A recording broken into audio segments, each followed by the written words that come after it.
உயிரோடை தமிழோடு இணைந்திருக்கிறீர்கள். ILC தமிழ் உயிரோடை தமிழில் அன்பர்களை உலக நார்வல் நிகழ்ச்சியில் இணைந்திருக்கிறீர்கள். உலக நார்வல் நிகழ்ச்சியில் பிரித்தானியாவிலிருந்து போட்டியாளர் அரசு இணைகின்ற வணக்கம். அனைத்துலக உயிரோடை தமிழ் உறவுகளுக்கு அன்பு கலந்த வணக்கம். நிகழ்ச்சியில் இஸ்ரேல், அமெரிக்கா, ஈரான் இடையிலான போர் தொடர்பான நிலவுகளை பார்ப்போம். ஒவ்வொரு மணி நேரமும் நிலைமைகள் மாறிக்கொண்டு வருகின்றது. ஈரான் தொடர் தாக்குதலை நடத்துகின்றது. மேற்கத்திய நாடுகளுடைய ஊடகங்கள் தொடர்பாக தகவல்களை வெளியிடுவது மிகவும் மட்டுப்படுத்தப்பட்ட தேவையான விடயங்களை மட்டும்தான் வெளிப்படுத்திக் கொண்டிருக்கிறது. அல்ஜசீரா ஓரளவு அந்த விடயங்களை வெளிப்படுத்திக் கொண்டிருக்கின்றது. இந்த விடயங்களை எல்லாத்திற்கும் நாங்கள் திரட்டி கொண்டு வந்து கொடுப்பது ஊடகத்துடைய கடமை பார்க்கின்ற இந்த நேரத்தில் அரசுகளை செய்திகள் அமெரிக்காவுடைய விமானம் சுட்டுவிடுத்தப்பட்டதாக நிறைய தகவல் வருகின்றது. இனி விமானம் கூட கைப்பற்றப்பட்டிருக்கலாம் என்று கூட செய்திகள் வருகின்றது. எங்களுக்கு கள நிலை எவ்வாறு இருக்கின்றது கூறுவீர்களா? கள நிலைமை நாங்கள் அடிக்கடி கூறுவது போலதான் இதை நாங்கள் திரும்ப திரும்ப கூறுகிறோம் என்று சில சமயங்களில் எல்லோரும் யோசிப்பார்கள். ஆனால் நிலைமை மிக மிக மோசமாகத்தான் தொடர்ச்சியான தாக்குதல்கள் இடம்பெற்ற தாக்குதல்கள் தீவிரம் அதிகமாகி கொண்டு போகின்றது. டெஹரானில் கடும் குண்டு வீச்சை அமெரிக்கா மேற்கொள்கின்றது. அமெரிக்காவும் இஸ்ரேலும் இந்த விமானங்கள் வீழ்ந்த பிறகு என்னவோ தெரியாது. நாங்கள் கதைத்துக் கொண்டிருக்கும் போது வடக்கு டெஹரானில் கடும் வெடிப்பதிர்வுகள் கேட்டு வண்ணம் இருக்கின்றது. அதே சமயம் ஈரானும் கடுமையாக தாக்கி இருக்கின்றது. ஈராக்கில் உள்ள கேர்டிஸ் அமைப்பினர் என்ற இடத்தில் இருக்கின்ற ஒயில் ஃபீல்ட் என்று சொல்ற எண்ணெய் வயல் தாக்கப்பட்டு எரிவதாக கூறப்படுகின்றது. அதே சமயம் பஹ்ரைனிலும் ஏவுகணை அமெரிக்காவின் தளங்களை தாக்கி இருக்கின்றது. அதே சமயம் லெபனானில் 2 பாலங்களை இஸ்ரேல் தகர்த்திருப்பதாக கூறப்படுகின்றது. ஹார்மூஸ் நீரிணையில் மிகப்பெரிய ஒரு பிஷிங் போட் என்று சொல்கிறார்கள், ஒரு கப்பல் எரிவதாகவும் கூறுகிறார்கள், மீன்பிடி படகு என்றும் கூறுகிறார்கள். ஒன்று எரிந்து கொண்டிருப்பதை தாக்குதலுக்குள்ளாகி இருப்பதாக செய்திகள் வந்து கொண்டிருக்கின்றன. UAE பகுதியில் எண்ணெய் வயல் தாக்கப்பட்டிருக்கின்றது. அதுவும் எரிவதை காணக்கூடியதாக இருக்கின்றது. நாங்கள் கலைத்துக் கொண்டிருக்கிற நேரத்தில் ஈரான் தனது அடுத்த அலை ஏவுகணைகளை ஏவி இருக்கின்றது. ஹைஃபா மற்றது வடக்கு இஸ்ரேல் பகுதிகளில் அது விழுந்து வெடிப்பதையும் அதை தடுப்பதற்காக ஏவுகணைகளை ஏவுவதையும் காணக்கூடியதாக இருக்கின்றது. அதே சமயம் அமெரிக்காவின் F-16 வகை விமானமும் K-135 என்ற டேங்கர் விமானமும் எச்சரிக்கை கோட்டுகளை, அதாவது அவசர சமிக்கைகளை அனுப்பியிருப்பதாக 7700 என்ற அவசர சமிக்கைகளை அனுப்பியிருப்பதாக கூறப்படுகின்றது. தொழில்நுட்ப தளங்களும் பல இந்த வளைகுடா நாடுகளில் தாக்கப்பட்டிருப்பதாக கூறப்படுகின்றது. இதனிடையே நீங்கள் பார்த்தீங்கன்னு சொன்னால் வளைகுடா நாடு, அதாவது பஹ்ரைனில் இருக்கின்ற 5வது ஃபிளீட் என்ற அமெரிக்காவின் கடற்படை தளத்தில் இருந்து கடற்படை வீரர்களும் அவர்களின் குடும்பத்தினரும் கிட்டத்தட்ட 5000 பேர் அவசரமாக வெளியேற்றப்பட்டிருப்பதாகவும் அங்கிருக்கின்ற தகவல்கள் தெரிவிக்கின்றன. நாங்கள் கதைத்துக் கொண்டிருக்கின்ற நேரத்தில் குசேம் என்ற தீவு பகுதியில் விமானம் ஒன்று சுட்டு வீழ்த்தப்பட்டிருப்பதாக தகவல்கள் வந்து கொண்டிருக்கின்றன. அமெரிக்கா உறுதிப்படுத்தவில்லை. ஆனால் வெள்ளிக்கிழமை இடம்பெற்ற சம்பவத்தில் உங்களுக்கு தெரியும், ஒரு F-15E, அதை நாங்கள் முதலும் கதைத்திருந்தோம், ஈகிள் ஸ்ட்ரைக் விமானம், அதுவும் பிரித்தானியா என்ற தளத்தில் இருந்து சென்ற விமானம் தான் அங்கு சுட்டு வீழ்த்தப்பட்டிருக்கின்றது. அதில் இருந்த ஒரு விமானியை தாங்கள் மீட்டு விட்டதாகவும் ஒரு விமானியை இன்னும் மீட்கவில்லை என்று கூறுகிறார்கள். அதே நேரம் A-10 பத்தோக் என்ற விமானம் 2 சுடப்பட்டிருக்கிறது. ஒன்று முற்றாக வீழ்ந்து விட்டது ஹார்மூஸ் நீரிணையில். ஒரு என்ஜின் சுடப்பட்டு ஒரு என்ஜினுடன் சென்று பக்கத்தில நாட்டில தரையிறங்கி இருப்பதாக கூறப்படுகின்றது. அதே நேரம் இந்த விமானிகளை தேட வந்த உலங்கு வானூர்திகள், பிளாக் ஹாக் ஹெலிகாப்டர்கள் 2 தாக்கப்பட்டிருக்கின்றன. 2ம் சேதமடைந்ததாகவும், ஆனால் ஈராக் தளத்தில் போய் பாதுகாப்பாக இறங்கி விட்டதாகவும் கூறப்படுகின்றது. அதே சமயம் F-16 உங்களுக்கு தெரியும், F-16ம் அதே சமயம் டேங்கர் விமானமும் அவசர சமிக்கைகளை அனுப்பியதாகவும் ஈரானில் இருந்து சென்ற போதுதான் இந்த சம்பவங்கள் இடம்பெற்றதாகவும் கூறப்படுகின்றது. அதாவது அமெரிக்க வான்படைக்கு ஒரு மிகப்பெரிய ஒரு பாதகமான நாளாக இன்று அமைந்திருக்கின்றது, நேற்றும் நேற்றும். இதனிடையே அமெரிக்கா தனது படையினரின் இழப்பை இப்போது வெளியிட்டிருக்கிறது. கிட்டத்தட்ட 367 படையினர் காயமடைந்திருப்பதாகவும் 13 பேர் கொல்லப்பட்டதாகவும் கூறியிருக்கிறது. 367 பேர்ல 247 பேர் இராணுவத்தினர் என்றும் 63 பேர் கடற்படையினர் என்றும் 19 பேர் மெரைன் படையினர் என்று சொல்லியும் 36 பேர் வான்படையினர் என்றும் சொல்லி இருக்கிறது. ஆனால் அமெரிக்காவை தளமாக கொண்ட இண்டிபெண்டன்ட் ஸ்டடீஸ் என்று சுயாதீன ஆய்வாளர்கள் என்ற அறிக்கையின்படி 750 பேர் அமெரிக்க படையினரில் காயம் மற்றது இறந்தவர்களின் எண்ணிக்கை 750 பேர் என்று அவர்கள் கூறியிருக்கிறார்கள். அந்த தகவலை அவர்கள் ஜெர்மனியில் இருக்கின்ற வைத்தியசாலைகளிலும் இருந்து எடுத்திருப்பதாக கூறுகிறார்கள். இந்த கள நிலைமையை பொறுத்த வரையில் நாங்கள் பேசிக்கொண்டிருக்கிற நேரம் கூடி கள நிலைமை மாறிக்கொண்டுதான் இருக்கின்றது. தகவல்கள் வந்தபடிதான் இருக்கின்றன. விமானம் தாக்கப்பட்டவர்கள் கூறுகிறது. உங்களுக்கு தெரியும், எத்தனையோ அமெரிக்காவுடைய மாணவர்கள் ஏற்கனவே தாக்கப்பட்டுவிட்டது. தீவு தொடர்பாக நீங்கள் கூறி வந்திருந்தீர்கள். ஹொசாம் தீவை தேவையாக இருக்கின்ற விடயங்களை கூறும் பொழுது, இப்ப இந்த விமானம் தாக்கப்பட்டு விமானியும் கைப்பற்றப்பட்டிருக்கின்றார் என்று அதை உறுதிப்படுத்தினால் இந்த போரினுடைய நிலைமையை மாற்றப் போகின்றது என்று நீங்கள் கருதுகிறீர்களா? உண்மைதான். இந்த போரின் நிலைமை அதாவது விமானி இன்னும் ஈரானிடம் விமானி கைப்பற்றப்பட்டதாக, ஈரான் விமானியை கைப்பற்றியதாக தகவல்கள் இன்னும் வரவில்லை. ஆனால் விமானியை ஈரான் கைப்பற்றுமாக இருந்தால் ஒரு விமானியை அவர்கள் எடுத்து விட்டதாக, பாதுகாப்பாக மீட்டு விட்டதாக கூறுகிறார்கள். ஏனென்று சொன்னால் F-15 விமானம் 2 விமானிகளை கொண்டது. ஒருவர் விமானி, இன்னொருவர் ஆயுத பொறியியலாளர் அல்லது ஆயுத கட்டுப்பாட்டு அதிகாரி. ஆயுத கட்டுப்பாட்டு அதிகாரியைத்தான் மீட்டிருக்கிறார்கள், விமானியை இன்னும் மீட்கவில்லை என்று கூறுகிறார்கள். விமானத்தை மீட்க வந்த உலங்கு வானூர்தி தாக்குதலுக்குள்ளாகி இருக்கின்றது. பிளாக் ஹாக் HH-60G என்ற உலங்கு வானூர்தி. அதை நீங்கள் படங்களில் பார்க்கலாம். அதாவது வால் பக்கம் புகைத்தபடியே அது போய்க்கு இறங்குவதை பார்க்கக்கூடியதாக இருக்கின்றது. 2வது விமானமும் தாக்கப்பட்டிருக்கின்றது. மற்றது இந்த ABC செய்தி நிறுவனம் ஒன்றை சொல்லி இருக்கின்றது என்னென்று சொன்னால், இந்த ஈரானின் மீதான அமெரிக்காவின் ஏர் டொமினன்ஸ் என்று சொல்ற வான் மேலாதிக்கம் இப்போது கேள்விக்குறியாகி இருக்கின்றது என்று சொல்லி பல விமானங்களை அவர்கள் இழந்திருக்கிறார்கள். இந்த A-10C வதோக் என்ற விமானம் இரட்டை இயந்திரம் கொண்ட விமானம். இந்த இரட்டை இயந்திரம் கொண்ட விமானத்தில் ஒரு விமானி தான் இருப்பார். ஆனால் அந்த விமானம் கூட இந்த தரை இறக்கத்துக்காகத்தான் 18 விமானங்களை கொண்டு வந்திருந்தார். நாங்கள் பேசியிருந்தோம் 18 A-10 விமானங்கள் வந்திருக்கின்றன என்று. அதில் 2 ஒரே அடியில் ஒரே தாக்குதலில் சுற்றிருக்கிறார்கள். 2ம் சேதம்தான். ஒன்று வீழ்ந்து விட்டது, ஒன்று ஒரு எஞ்சினுடன் போய் இறங்கி இருக்கின்றது. இப்ப இதுல நீங்கள் பார்த்தீர்கள் என்று சொன்னால், இப்ப ஈரானில் இந்த தகவல் மிகப்பெரிய ஒரு கொண்டாட்டமாக கொண்டாடப்படுகின்றது. ஈரான் ஒரு தொழிலதிபர் கூறியிருக்கிறார், விமானியை கைப்பற்றுபவர்களுக்கு $60,000 சன்மானம் வழங்கப்படும் என்று. காணொலிகளை நீங்கள் பார்த்தீர்கள் சொன்னால், ட்ரைப் என்று சொல்கின்ற ஈரான் பொதுமக்கள், அங்கால பழங்குடி மக்கள் எல்லாம் ஷொட் கண்ணுகளும் கையில இருக்கிற ஆயுதங்களும் கொண்டு அந்த மலைகள் மேடுகள் எல்லாம் தேடுதலில் ஈடுபட்டு கொண்டிருக்கிறார்கள். இது அவர்களுக்கு ஒரு மோரல் சப்போர்ட்டை கொடுத்திருக்கின்றது, சுட்டு வீழ்த்துவதென்றது. அடுத்தது எவ்வாறு இதை சுட்டார்கள் என்றது ஒரு மிகப்பெரிய ஒரு கேள்விக்குறி. ஏனென்று சொன்னால், இந்த F-15 ஈகிள் ஸ்ட்ரைக் விமானம் 4ஆம் தலைமுறை விமானம். அது ஆழ ஊடுருவி தாக்குதல் செய்வதற்காக உருவாக்கப்பட்ட விமானம், பயிற்றுவிக்கப்பட்ட விமானம். பந்தர் குரூப் என்று சொல்றது 494வது தாக்குதல் பிரிவை சேர்ந்தது. ஐரோப்பாவை தளமாக கொண்டது. அது பிரித்தானியாவின் தளத்தில் இருந்த விமானமாக என்றுதான் கூறுகிறார்கள். அந்த விமானத்தை சுற்றிருக்கிறார்கள். அப்ப அதை இப்போது S-300 ரக ரஷ்யாவின் ஏவுகணையால் சுட்டார்களா என்ற கேள்வி இருக்கின்றது.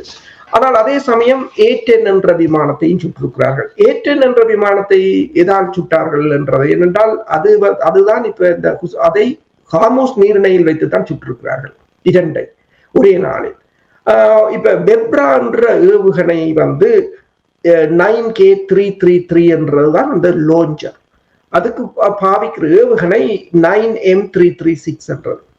இந்த பெப்ரா ரஷ்யாவின் 4ஆம் தலைமுறை ஏவுகணை.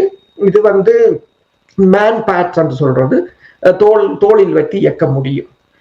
நேட்டோ இதனை SA-29GZMO என்று அழைப்பார்கள்.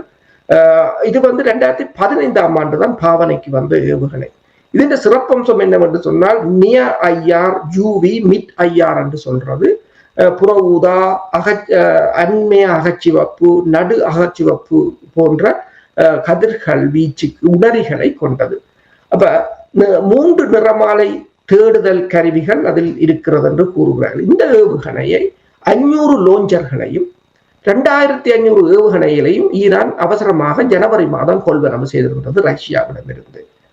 இப்போது நடக்கின்ற சம்பவங்களை நீங்கள் பார்க்கும் போது தெரிகிறது ஈரானிடம் ஏர் டிஃபென்ஸ் சிஸ்டம் மிகவும் தரமாக இருக்கின்றது. கிட்டத்தட்ட 12 MQ-9 விமானங்கள் சுட்டு வீழ்த்தப்பட்டிருக்கின்றன. அதே போல அவர்கள் அமெரிக்காவின் எல்லா விமானத்தையும் சுட்டு விட்டார்கள். F-35 கூட, அது F-35 ரஷ்யாவின் பில்லியன் டாலரான S-300 அல்லது S-400 கூட அதனை சுடுவதென்பது இயலாத காரியம் என்று சொல்கிறார்கள். ஏனென்று சொன்னால் அது இந்த வடிவமைப்பு அப்படி ரடார்களில் சிக்காது. ஒரு ஏவுகணை என்பது 2ஐத்தான் தெரிவு செய்யும் வழிநடத்தல். ஒன்று ரடார் வழிநடத்தல், இல்லை என்று சொன்னால் IR ரேடியேஷன், வெப்பத்தை நாடி செல்லும். ஆனால் அது 2க்கும் ஏற்ற மாதிரித்தான் $10 trillion ப்ராஜெக்ட் 20 வருஷம் ப்ராஜெக்ட் லாக்ஹீட் மார்டினுக்கு கொடுத்திருந்தார்கள். அது நீங்கள் ரடார் கதிர்களை அனுப்பினால் அதை அந்த விமானத்தின் பொடி அதை உறிஞ்சிவிடும், திரும்பி வராது. நீங்கள் ரடார் சிக்னல் திரும்பி வந்தால் தான் உங்களுக்கு விமானத்தை அறிய முடியும். ஆனால் இவர்கள் வெப்ப IR ட்ராக்கிங் சிஸ்டத்தை யூஸ் பண்ணி வானத்தை தேடி இருக்கிறார்கள். அப்போது இந்த இயந்திரம் அதிக வெப்பத்தை வெளிவிடும். இந்த இயந்திரம் அதிக வெப்பத்தை வெளியிட்டதை கண்டுபிடித்து அதற்கு பிறகு SA-67 என்ற ஏவுகணையின் ஊடாக, அந்த ஏவுகணை 358வது என்று சொல்வது, அது வானத்துக்குள் சென்று அங்கு ஒரு வட்டம் 8 என்ற வட்டத்தை போட்டுக்கொண்டு அதில் நிற்கும். அந்த வானத்தில் அது அப்படியே நிற்கும், வெயிட் பண்ணும், ஏதாவது விமானம் வரலாம். அப்ப இந்த விமானத்தின் வெப்ப கதிர் அதில் பட்டவுடன் அது உடனடியாக பாய்ந்து இலக்கை தாக்கும். அதை கொண்டுதான் அதை தெரிந்து எடுத்து தாக்கி இருக்கிறார்கள்.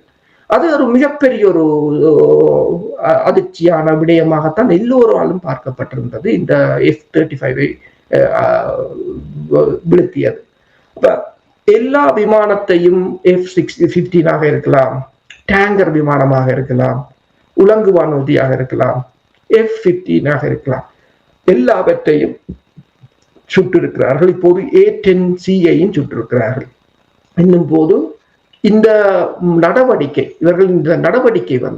அமெரிக்காவின் வான் பாதுகாப்புக்கு மட்டுமில்லை, இந்த முற்றுமுழுதான போரையுமே ஒரு கேள்விக்குறியாக்குகின்ற ஒரு நிலைமையாகத்தான் இருக்கலாம்.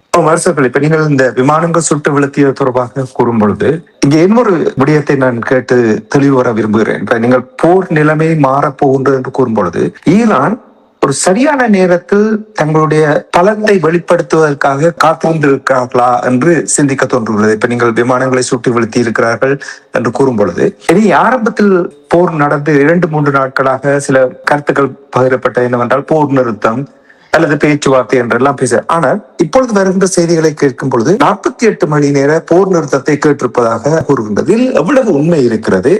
அப்படி என்றால் அமெரிக்கா இப்பொழுதுதான் ஈரானுடைய பலமான நிலையை புரிந்திருக்கின்ற என்று நீங்கள் நம்புகிறீர்களா? இப்போது அல் ஜசீரா கூட இந்த தகவலை வெளியிட்டிருக்கின்றது. அமெரிக்கா 48 மணி நேரத்துக்கு போர் நிறுத்தத்தை வேறு ஒரு நாட்டுக்களால் கேட்டதாக கூறியிருக்கிறார்கள். கட்டார் கூறியிருக்கிறது தான் அந்த நடுநிலைமையை இதற்கு வகிக்கவில்லை, தன்னிடம் கேட்கவில்லை, வேறு நாடாக இருக்கலாம் என்று. ஆனால் பிறகு வந்த தகவல்களின் அடிப்படையில் பாகிஸ்தானின் ஊடாக கேட்கப்பட்டதாக கூறப்படுகிறது 48 மணி நேர போர் நிறுத்தம். ஆனால் 2ஆம் தேதி கேட்டிருக்கிறார்கள், நேற்று இந்த விமானம் விழுந்தது அன்றுதான் கேட்டிருக்கிறார்கள். ஈரான் மறுப்பு தெரிவித்து விட்டது. ஈரான் ஒரு போர் நிறுத்தத்துக்கு தான் வரப்போவதில்லை என்று திட்டவட்டமாக தெரிவித்து விட்டதாக கூறப்படுகின்றது. இப்போது ட்ரம்பிடம் இந்த விமானம் விழுந்தது பற்றி கேட்ட போது அவர் அதை உணர்திறன் மிக்க செய்தி, அதனை ஊடகங்கள் பெரிதாக்குகின்றன என்று கூறிவிட்டு இன்னொன்றையும் கூறியிருக்கின்றார். விமானத்தை சுட்டது தனது பேச்சுக்களை பாதிக்காது என்று கூறியிருக்கின்றார் அவர். அதே நேரம் அமெரிக்காவின் ரிட்டையர்ட் மேஜர் ஜெனரல் அதே தர அதிகாரி கூறியிருக்கின்றார், அமெரிக்கா இப்போது மிக பலமான தேடுதலை மிகவும் இன்டென்சிவாக தேடிக்கொண்டிருக்கிறது. அந்த விமானி ஈரானின் கையில் கிடைத்து விட்டால் அமெரிக்க மக்களுக்கு அது ஒரு மிகப்பெரிய ஒரு பிரச்சாரமாக போய்விடும். அமெரிக்காவில் அது ஒரு மிகப்பெரிய ஒரு பிரச்சாரமாக போய்விடும் என்பதில் அமெரிக்கா பதற்றமாக இருக்கிறது. போர் நிறுத்தத்தையும் அவர்கள் சில சமயங்களில் இந்த போர் நிறுத்தத்தின் ஊடாக இந்த விமானியை மீட்பதற்கான ஒரு நடவடிக்கையாகத்தான் அவசரமாக போர் நிறுத்தத்தை கேட்டார்களோ தெரியவில்லை. உலகத்தை நீங்கள் பார்த்தீர்கள் சொன்னால் பல நாடுகள் இப்போது ஈரானுடன் நேரடியாகவே பேச ஆரம்பித்து விட்டன. ஜப்பான் ஒரு கப்பலை மீட்டெடுத்திருக்கின்றது, பிரான்ஸ் இந்த கப்பல் போயிருக்கின்றது, பிலிப்பைன்ஸ் என்று சொல்லி அந்த ராஜதந்திர ரீதியாக ஈரான் ஒரு மிகப்பெரிய ஒரு பாய்ச்சலை பாய்ந்திருக்கின்றது. முதல் முறையாக ஒரு மேற்குலக நாடான பிரான்ஸ் இந்த கப்பலை விடுவித்தது கூட பலருக்கும் இப்போது, அதாவது இந்த வெள்ளிக்கிழமை கிட்டத்தட்ட 16 கப்பல்களை ஈரான் விடுவித்திருக்கிறது ஹார்மோஸ் நீரிணையின் ஊடாக. இன்னொன்று உங்களுக்கு தெரியும், இந்த ஹார்மோஸ் நீரிணையின் மேல் வைத்து இந்த விமானங்கள் சுடப்பட்டது என்பது அங்கு ஒரு தரையிறக்கத்தை சாத்தியமற்றதாக்கி விட்டிருக்கின்றது. என்று சொன்னால் விமானத்தின் பாதுகாப்பு, விமானங்கள் தரைப்படையினருக்கு பாதுகாப்பு வழங்க முடியாத நிலையில் அவர்களால் ஒன்றும் செய்ய முடியாத ஒரு நிலை இருக்கும், அல்லது தற்கொலைக்கு ஒப்பானது என்றுதான் கூறப்படும். சரி, அவ்வாறு அவர்கள் விமானத்தை பாதுகாப்புக்கு கொண்டு வந்தாலும் எத்தனை விமானங்களையும் அவர்கள் சுடக்கூடிய ஒரு நிலையாகத்தான் இருக்கும் என்ற ஒரு நிலை, ஒரு சிக்கலான நிலையை ஏற்படுத்தி இருக்கின்றது. இப்ப இந்த நிலையில் உங்களுக்கு தெரியும், அமெரிக்காவின் இராணுவத்துக்கு ஏற்பட்டிருக்கின்ற குழப்பம். நாங்கள் காலையில் கலைக்கும் போது 4 அதிகாரிகள், ஜெனரல் தர அதிகாரிகளை நீக்கினார்கள் என்று கூறினார்கள். இப்போது வருகின்ற தகவல்களின்படி 12 ஜெனரல் தர அதிகாரிகள், 12 கட்டளை அதிகாரிகளை நீக்கி இருக்கிறார்கள். இதை உள்ளக குழப்பம், இராணுவத்திற்கு ஏற்பட்டிருக்கின்ற உள்ளக குழப்பம் என்று கூறுகிறார்கள். இது அமெரிக்க மக்களிடமும் அமெரிக்க தற்போதைய அரசுக்கும் ஒரு மிகப்பெரிய ஒரு அரசியல் ரீதியாக கூட கடுமையான தாக்கத்தை உள்நாட்டில் ஏற்படுத்தும். ஒவ்வொரு மாநிலங்களிலும் எரிபொருள் விலையை பொறுத்தவரையில் இப்போது லாஸ் ஏஞ்சலில் அவர்கள் போட்டிருக்கிறார்கள், $1 கலன் $10 என்று போட்டிருக்கிறார்கள். சில சமயங்களில் ட்ரம்புக்கு எதிராகவே இந்த எரிபொருள் விலைகளை அவர்கள் உயர்த்தலாம் என்று சொன்னால் மக்களை ஒரு கொந்தளிப்பான நிலைக்கு கொண்டு வருவதற்கு. இப்ப உள்ளக பிரச்சனைகளையும் அமெரிக்கா கடுமையாக சந்தித்துக் கொண்டிருக்கின்றது. அமெரிக்காவின் நட்பு நாடுகளும் இப்போது ஈரான் பக்கம் சாய்கின்ற ஒரு நிலையாக இருக்கின்றது. இப்போது இத்தாலியின் பிரதமர் மெலனி சவுதி அரேபியாவுக்கும் கட்டாருக்கும் UAEக்கும் ஒரு பயணத்தை மேற்கொள்கிறார். அவர் இந்த இஸ்ரேலின் இனப்படுகொலையை கண்டித்ததாக ஒரு தகவல்கள் இப்போது வந்திருக்கின்றது. ஆனால் அதை உறுதி செய்ய முடியவில்லை. உறுதி செய்த பிற்பாடு அதை பற்றி பேசலாம். ஆனால் அதே சமயம் இஸ்ரேலுக்கு எதிரான ஒரு போக்கை எல்லா ஐரோப்பிய நாடுகளும் எடுக்கிற ஒரு நிலைக்கு இந்த போரை ஈரான் கொண்டு சென்று விட்டிருக்கின்றது. போராட்டத்தில் மட்டும் முடியாது, போராடுகின்ற அந்த நாட்டினுடைய மக்களுடைய மனிதர்களை இதயங்களை வெள்ளி என்றால் போர் நடத்துவது ஒரு கடினமான நிலை. பல முறைகளில் நாம் இந்த பாடத்தை கற்றுக்கிறோம். இந்த இப்பொழுது இருக்கின்ற சூழல் ஈரானிய மக்களை பொறுத்தவர்கள் உங்களுக்கு தெரியும், 48 ஆண்டுகளாக அடக்குமுறைகள் வாழ்ந்து வந்தவர்கள் அங்கே குழப்பங்களை ஏற்படுத்தி மக்கள் மத்தியிலும் வேறுபட்ட கருத்துக்கள் இருக்கின்ற நிலைமை. இப்பொழுது ஈரான் அந்த வெற்றியும் என்று சொல்றாங்க நினைவுகள், அந்த ஆட்சி தங்களுடைய பலத்தை வெளிப்படுத்திக் கொண்டிருக்கு. 20 ஆண்டுகளாக இந்த திட்டத்தை போட்டு பலத்தை வெளிப்படுத்தி இருப்பது ஈரானிய மக்களுடைய மனங்களையும் விஜயங்களையும் இந்த ஈரான் ரெஜிம் வென்றிருக்கின்றது எல்லாம் தெரிவிக்கிறார். உண்மைதான். என்னென்று சொன்னால், இப்போது நான் கூறியது போல ஈரானில் மிகப்பெரிய ஒரு செலிபிரேஷன் என்று போட்டிருக்கிறார்கள் இந்த விமானத்தை சுட்டு வீழ்த்தியது. ஈரான் கிட்டத்தட்ட 5 வாரங்களாக நின்று பிடிப்பது, பெருமளவான இழப்புகளை ஏற்படுத்தி இருப்பது, இஸ்ரேல் மீதான தாக்குதலை ஈரான் தொடர்ச்சியாக நடத்துவது, மற்றது ஈரான் ஏவுகணை பலமாக இருக்கலாம், வான் எதிர்ப்பு பலமாக இருக்கலாம். ஈரான் கடற்படையை இழந்து 100க்கும் மேற்பட்ட வீரர்களை கடலில் பலி கொடுத்தாலும் ஈரான் நிமிர்ந்து நிற்பது அந்த மக்களிடம் ஒரு மன வலிமையை ஏற்படுத்தி இருக்கின்றது. மக்களிடம் மன வலிமையை ஏற்படுத்தும் போது ஈரானுக்கு எதிராக நின்றவர்கள் கூட இப்போது ஈரானுடன் சேரக்கூடிய ஒரு நிலையை கொண்டு வந்து விட்டிருக்கின்றது. என்னென்று சொன்னால், அதாவது ஒரு ஒற்றுமையை ஆக்கி இருக்கின்றது. இப்ப நீங்கள் பாத்தீங்கன்னு சொன்னால் இந்த எல்லா மேற்குலக நாடுகளின் சேனல்ல தான் போடுகிறார்கள் என்று சொன்னால் இந்த விமானியை தேடுவதற்கு எல்லோரும் மக்கள் கூட்டம் கூட்டமாக எல்லா இடங்களிலும் தேடுகிறார்கள், விமானிகளை தேடுகிறார்கள். ஏனென்றால் அவர்களுக்கு ஒரு மோரல் சப்போர்ட்டை கொடுத்திருக்கின்றது. அதாவது ஈரானை பொறுத்தவரை நீங்க முதற்கட்ட கேள்வியை போல அவர்கள் மெல்ல மெல்லத்தான் புதிய ஆயுதங்களை எடுக்கிறார்கள். அண்மையில் கூட ஈரான் அரச பேச்சாளர் பேசும்போது நான் கூட அதை பெருசாக எடுக்கவில்லை. அவர் கூறினார் இன்னும் பல ஆயுதங்கள் நாங்கள் இன்னும் தொடாமல் வைத்திருக்கிறோம் என்று. நான் கூட அதை அவ்வளவு நம்பவில்லை. ஆனால் இன்று அது உண்மை போலதான் தெரிகிறது. இன்னும் இப்ப நேற்று அடித்த ஏவுகணை இஸ்ரேல் மீது, இஸ்ரேல் ட்ரோன் ஃபேக்டரி, அதுதான் சப்ளை ப்ரொடக்ஷன் லைன். அச்சொட்டாக அந்த அதில் மேல் விழுந்து 12 இன்டர்செப்டர்களையும் மூவி கொண்டு போய் அதில் விழுந்து அந்த ஃபேக்டரியே இல்லை என்ற ஒரு நிலை என்றால் ட்ரோன் உற்பத்தி முற்றாக படுத்து விட்டது என்றுதான் சொல்லலாம்.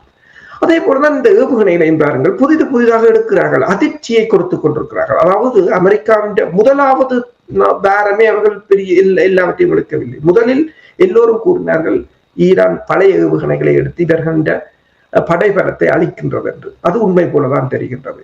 இன்று பார்த்தீங்கன்னா சொன்னால் ஜப்பானுக்கு 400 டொமஹாக் ஏவுகணை $2.2 பில்லியன் அமெரிக்கா கொடுக்க வேண்டியிருந்தது. ஜப்பான் அதை ஆர்டர் பண்ணியிருந்தது. இப்போது இல்லை என்று சொல்லிவிட்டார்கள். அதை இது தங்களுக்கு தேவை என்று சொல்லிவிட்டார்கள். அவ்வளவு தூரத்துக்கு படைத்துறை ரீதியாக அவர்களுடைய ஆயுத பலம் கூட குன்றி போயிருக்கின்ற நிலையாக இருக்கின்றது. சரி, இப்போ நீங்கள் பார்த்தீங்கன்னு சொன்னால் எல்லா விமானங்களும் அடி வாங்குகிறது என்று சொன்னால் இனி விமானிகள் ஈரானுக்குள் ஆழ ஊடுருவி தாக்குவதற்கு அஞ்சுவார்கள். இனி அங்கு விமானிகள் உள்ளுக்கு சுடப்பட்டு வீழ்ந்தால் அவர்களை மீட்டெடுப்பது கடினம். ஈரானின் கைகளில் சிக்கினால் அது ஈரானுக்கு மிகப்பெரிய ஒரு பிரச்சாரமாக போய்விடும். அடுத்ததாக வளைகுடா நாடுகளில் அமெரிக்காவின் செல்வாக்கு கடுமையாக சரிந்துவிடும். என்னென்னு சொன்னால் அமெரிக்காண்ட ஆயுதங்களையும் அமெரிக்காண்ட விமானங்களையும் இந்த ஒரு மித் என்று சொல்றது அந்த ஒரு கற்பனை உலகில் தான் சவுதி அரேபியாவோ கட்டாரோ இந்த நாடுகள் வாழ்ந்து கொண்டிருந்தன. இப்போது இந்த ஈரான் அதனை இலகுவாக வீழ்த்துகிறது என்று சொன்னால் அது மிகப்பெரிய ஒரு பாதகமான சூழ்நிலையை உருவாக்கும். ரஷ்யாவில் இது நடந்தது. ரஷ்யா எத்தனையோ விமானங்கள் இருந்தது. SU-25 இருக்கலாம், SU-35, SU-34 எல்லாத்தையும் நேட்டோ செய்தார்கள். IL-76 கூட உக்ரைன் கைதிகளை ஏற்றி கொண்டு வந்த நேரத்தில் கூட பேட்ரியாட்டால் அடித்து வீழ்த்தினார்கள். ஆனால் இப்ப நேற்று கூட ரஷ்யாவின் கடல் கண்காணிப்பு விமானத்தை ஆளில்லாத தாக்குதல் விமானத்தை தாக்கி அளித்தார்கள் கிரைமியாவில். ஆனால் ரஷ்யா இப்போது அதாவது உக்ரைனை எவ்வாறு நேட்டோ ரஷ்யாவுக்கு எதிராக பயன்படுத்தியதோ அதே போல ரஷ்யா இப்போது ஈரானை இந்த நேட்டோவுக்கும் அமெரிக்காவுக்கும் எதிராக களமிறக்கி இருக்கின்றது என்றுதான் கூற முடியும். ஏனென்று சொன்னால் F-16 கூட S-300 சுட்டு வீழ்த்தப்பட்டிருக்கலாம் என்று கூட கூறுகிறார்கள். ஆனால் எந்த ஆயுதம் என்று கூறவில்லை. இப்ப அல் அரேபியா என்ற ஊடகத்தின் செய்தி ஆசிரியர் கூறும்போது புதிய வான் எதிர்ப்பு ஏவுகணை என்று தான் கூறியிருக்கிறார்களே தவிர எந்த ஏவுகணை என்று கூட கூறவில்லை. மிகவும் சுருக்கமாக கூறுங்கள். ஈரான் தன்னுடைய தளத்தை வெளிப்படுத்தும் பொழுது மத்திய கிழக்கு நாடுகள் இவ்வளவு அமெரிக்காவுடைய வாழை பிரிச்சிருந்தார். அது இப்பொழுது பலமான தன்னுடைய ஆயுத தளத்தை வெளிப்படுத்துகின்ற ஈரான் அந்த பிராந்தியத்தில் இருக்கின்றது. இந்த மத்திய கிழக்கு நாடுகள் குறிப்பாக சவுதி அரேபியா, UAE போன்ற நாடுகள் எவ்வாறு இதை பார்க்க போகிறது, எதிர்வரும் காலங்களில் இதை எவ்வாறு கையாள போகிறார்கள்? இந்த நிலையில் தான் இப்போது மெலனி அவர்களும் சவுதி அரேபியாவுக்கு பயணத்தை மேற்கொண்டிருக்கின்றார். இனி ஐரோப்பிய ஒன்றியம் தனக்கான ஒரு பங்கை அங்கு தனது வகிபாகத்தை அங்கு செயல்படுத்தக்கூடிய வேண்டிய ஒரு காலகட்டம் வந்திருப்பதாக தெரிகிறது. அமெரிக்காவுடன் என்று இல்லாமல் தனியாக ஐரோப்பிய ஒன்றியம் இதற்கு இறங்க வேண்டிய ஒரு காலம் வந்திருக்கின்றது. நீங்கள் சொன்னது போலதான் இனிவரும் காலங்களில் அமெரிக்காவின் செல்வாக்கோ அல்லது அமெரிக்காவின் தளங்களோ அல்லது அமெரிக்காவின் ஆளுமையோ அந்த பிராந்தியத்தில் முன்னே போல இருக்காது. ஏனென்றால் ஈரான் கொள்கை அதாவது கோரிக்கைகளில் ஒன்று அங்கிருக்கின்ற தளங்கள் அகற்றப்பட வேண்டும் என்று சொல்லி, அந்த கோரிக்கையில் இருந்து ஈரான் இறங்கி வருவதாக இல்லை. போர் நிறுத்தத்தையும் நிராகரித்திருக்கிறார்கள். 2 நாள் அமெரிக்கா கேட்ட போர் நிறுத்தம் ஈரான் கேட்கவில்லை, அமெரிக்கா தான் கேட்டிருக்கின்றது போர் நிறுத்தம். அது நிராகரிக்கப்பட்டிருக்கின்றது. நிராகரித்த கையுடன் தாக்குதல் மிக வேகமாக இருக்கின்றது. அமெரிக்காவை பொறுத்தவரையில் நீங்கள் பார்க்கலாம், நான் கூறினேன் காயமடைந்தவர்கள் இருந்தவர்கள் என்று. மரைன் படையினர் இருக்கிறார்கள், அவர்களை எங்கு காயப்பட்டார்கள் என்று ஒரு தகவலும் இல்லை. விமானப்படை இருக்கின்றது, கடற்படை இருக்கின்றது, எங்கு காயப்பட்டார்கள் என்று ஒரு தகவல்களும் இல்லை. அப்ப ஈரான் சொல்வதெல்லாம் கிட்டத்தட்ட உண்மை போலதான் இருக்கிறது அவர்களுடைய தாக்குதல்களை பார்க்கும் போது. அப்ப நீங்க சொன்னது போல அதாவது ஈரான் இந்த கொள்கைக்கு இறங்கி வர வேண்டிய கொள்கைகளை ஏற்றுக்கொண்டால் தான் ஒரு சுமூகமான நிலை வரும் போல இருக்கின்றது. இப்போ ட்ரம்ப் நீங்க கூறினார், நாங்கள் காலையில் கதைத்திருந்தோம், ஹார்முஸ் நீரிணையை திறப்பது இலகு என்று. ஆனால் இப்ப பின்னேறம் நாங்கள் கதைக்கும் போது இலகு மாறியா இருக்கிறது, மிக மிக கடினம். ஏர் சப்போர்ட் இல்லை, ஒன்றும் இல்லை என்று சொன்னார். இது இந்த தாக்குதலுக்கு பிறகு இந்த பிரித்தானியா கட்டியமைக்கின்ற 40 நாடுகளோ அல்லது UN பாதுகாப்பு சபையில விட்டு தீர்மானம் கொண்டு வந்தார்களோ ஒன்றும் செய்ய முடியாத ஒரு நிலையாக இருக்கும். அப்ப யாரும் வரப்போவதில்லை. அப்ப இந்த நிலையில் அரபு நாடுகளுக்கு இப்போது ஒன்று தெளிவாக விளங்கும். எனவேதான் அந்த வெற்றிடத்தை நிரப்புவதற்காக இப்போது ஐரோப்பிய ஒன்றியம் கால் எடுத்து வைத்திருப்பது போலதான் தெரிகின்றது. நிறைய பேச வேண்டும் போகின்றது, நேரம் போதாது. அடுத்த நிகழ்ச்சி நாங்கள் இன்னும் விரைவாக வேறு கோணங்கள் எவ்வாறு இந்த உலகம் மாற்றம், இந்த போர் உலகத்தை மாற்றி இருக்கின்றன அப்படிங்கிற கூட நாங்கள் பார்ப்போம் கூறிக்கொண்டு இன்றைய நிகழ்ச்சியில் இணைத்து தானங்களை உயிரோடை தமிழ் உறவு பயந்து கொண்டிருக்காங்க. உயிரோடை தமிழ் அன்பர்கள் சார்ந்த என்ன நிகழ்ச்சிகள் நன்றி. நன்றி. எமது பார்வையாளர்களுக்கு வணக்கம். மக்களின் குரலாய் ஓங்கி ஒலிக்கும் இலக்கு மின்னிதழ் மற்றும் உயிரோடை தமிழ் வானொலி ஆகிய இவ்விரு ஊடகங்களும் உங்களை போன்ற எமது நேயர்கள் நண்பர்களின் ஆதரவிலேயே இயங்கி வருகின்றன.